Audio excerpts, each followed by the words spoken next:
Introducción.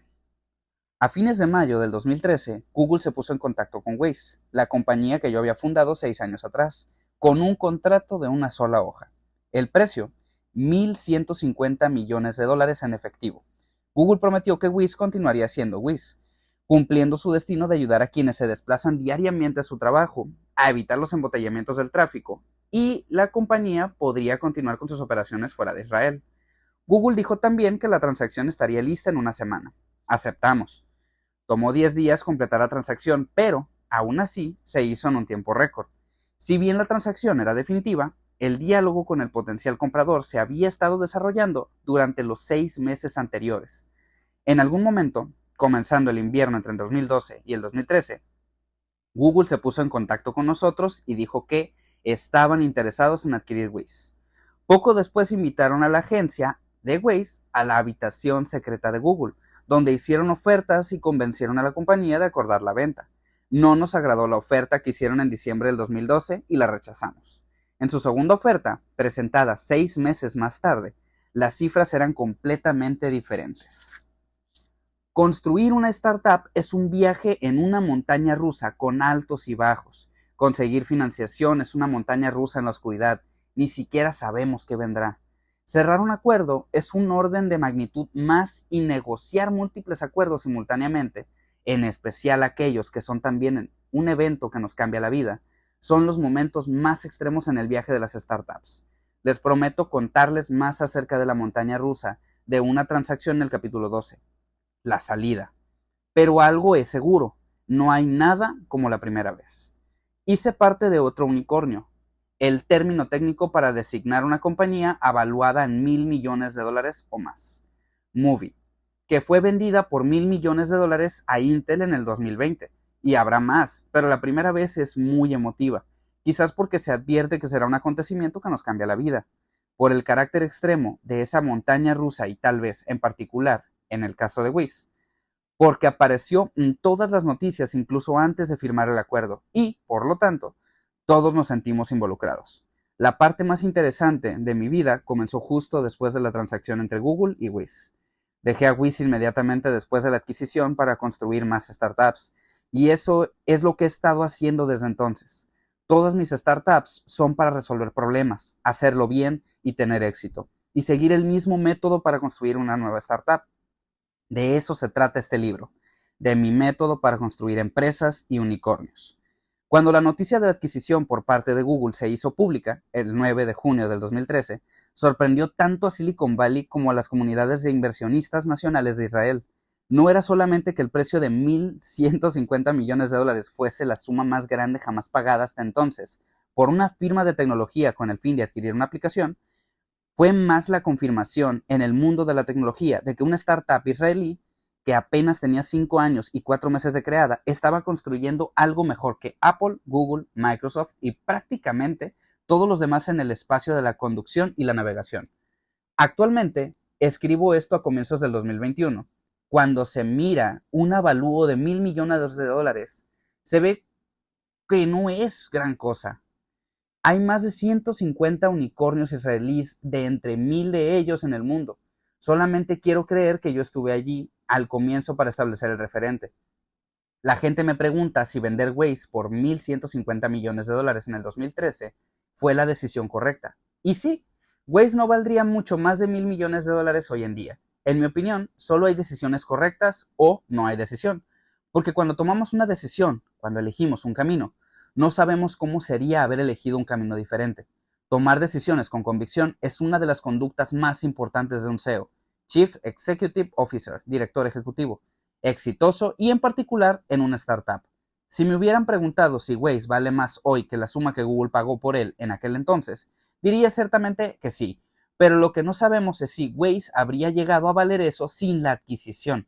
A fin de cuentas, se trata de nuestra capacidad de generar un mayor impacto y ayudar a hacer del mundo un mejor lugar. Waze fue mi primera salida de $1,000 millones. 7 años más tarde fue la segunda, Movie, el Waze para el transporte público, y creo que la próxima no tomará otros 7 años. Aun cuando la suerte, cuando mucho en este ámbito, permítanme definir suerte como cuando la oportunidad se encuentra con la preparación. Este libro se trata de prepararnos para cuando llegue ese momento. Soy un emprendedor y un mentor. Durante los últimos 20 años he comenzado docenas de startups y trabajado en ellas, y he visto tantos éxitos como fracasos. Me encanta construir compañías que cambien la vida de la gente para mejorarla, y casi siempre comienzo con el problema. Si el problema es grande y vale la pena solucionarlo, entonces en mi mente ya es una compañía interesante y un viaje que vale la pena emprender. La otra parte de quién soy es ser un mentor o profesor. Por esta razón escribo este libro, para realizar mi destino de enseñar a emprendedores, profesionales en alta tecnología y comerciantes cómo construir sus startups con una tasa más alta de éxito, y así compartir mi método para construir unicornios y startups. En cierta medida, si quisiéramos tomar solo una cosa de este libro, aquello que nos ayudará a ser más exitosos, nuestra startup, entonces cumplí con mi parte. Les pediría que lo enseñáramos y fuéramos el mentor o el guía de otro emprendedor que lo necesite. Enamórate del problema, no de la solución, está organizado en torno a los componentes fundamentales de construir una startup exitosa. Y aquí compartiré con ustedes mi método o mi recetario. La mayor parte de los capítulos están organizados a partir de una combinación de historias reales, estudios de caso tomados de Waze y de otras startups, y en particular los principales aportes de estas ideas, que hallarán al final de cada capítulo. Para construir una startup exitosa es necesario encontrar el ajuste producto-mercado, o APM, el cual es casi siempre la primera parte del viaje, determinar nuestro modelo de negocio y, desde luego, asegurarnos una vía de crecimiento. Todas estas fases en el tiempo de vida de una startup y son presentadas en los capítulos 3, 8, 9 y 10. Algunos de los capítulos tratan sobre las interminables fases de la startup: personas, financiación, inversionistas y usuarios. En la fase operativa de construir una startup, una vez que se ha establecido el crecimiento, este deja de ser el foco principal. Pero las personas, la financiación, manejar a los inversionistas y pensar en sus usuarios siempre estarán presentes. En el capítulo 1, titulado Enamórate del problema, no de la solución, examino lo que desencadena la construcción de una startup, un problema que vale la pena resolver. El capítulo 2 explora la línea de base para construir una startup, las etapas de fracasos y el rápido deterioro. El capítulo 3 ofrece algo de perspectiva de mercado acerca de las startups exitosas, la disrupción total. El capítulo 4 establece el método subyacente a trabajar en fases, centrarse en lo principal de cada una de ellas y, en particular, el cambio entre fases. El capítulo 5A se refiere a la financiación, la primera vez, y el capítulo 5B trata de cómo manejar a los inversionistas y del proceso continuo de conseguir fondos. El capítulo 6 examina la creación de ADN, las personas y, en particular, despedir y contratar. El orden no es un error de digitación. El capítulo 7, justo antes de establecer el APM, se refiere a entender a nuestros usuarios. El capítulo 8 discute el APM y cómo llegar allí. El capítulo 9 está dedicado por completo a los modelos de negocio y los planes de negocio y cómo hallar lo más adecuado. El capítulo 10 trata del mercado y el crecimiento, que es una fase adicional de construir la startup. El capítulo 11 profundiza en otro aspecto del crecimiento, extenderse a nivel global y convertirse en un líder de mercado en el escenario mundial. El capítulo final, el capítulo 12, es acerca del juego final de una startup, la salida, cuándo vender y cómo tomar esta decisión, así como a quiénes se debe tener en cuenta para esta decisión y así sucesivamente. Los emprendedores están cambiando el mundo y haciendo de él un mejor lugar. Actualmente muchas de las más importantes compañías del mundo fueron startups no hace mucho. Solo ha transcurrido una década larga para Tesla, Waze, WhatsApp, Facebook, Uber, Netflix y muchas otras. Google y Amazon solo tienen cerca de 20 años de creadas. Apple y Microsoft son incluso más jóvenes que yo. La siguiente generación de emprendedores tendrá un impacto aún mayor porque tienen más elementos de los que puede depender y habrá más emprendedores experimentados que puedan guiarla. Espero que este libro contribuya a nuestro éxito. Soy conferencista en muchos eventos de tecnología, movilidad y emprendimiento, así como en talleres académicos. Una de las experiencias más gratificantes es aquel momento eureka, cuando hay una chispa y un cambio en la mentalidad del emprendedor.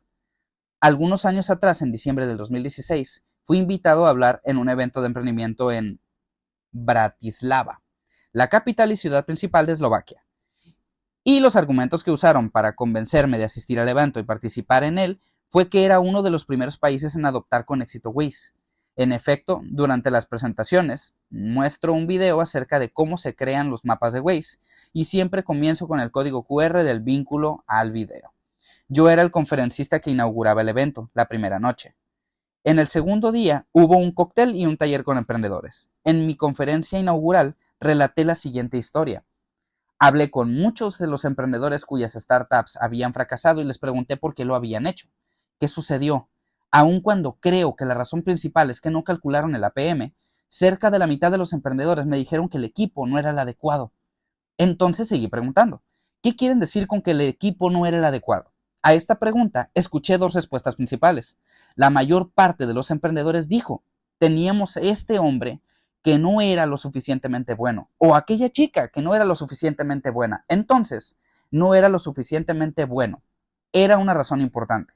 La otra razón que escuché con frecuencia fue, teníamos problemas de comunicación, a los que yo en realidad llamaría un problema de manejo de ego, en el que el equipo no consiguió ponerse de acuerdo con el liderazgo del CEO. Luego les hice la pregunta más interesante de todas. ¿Cuándo supieron que el equipo no era el adecuado? Todos respondieron, durante el primer mes. Uno de los CEOs me dijo, incluso antes de que comenzáramos. Pero, aguarda un momento.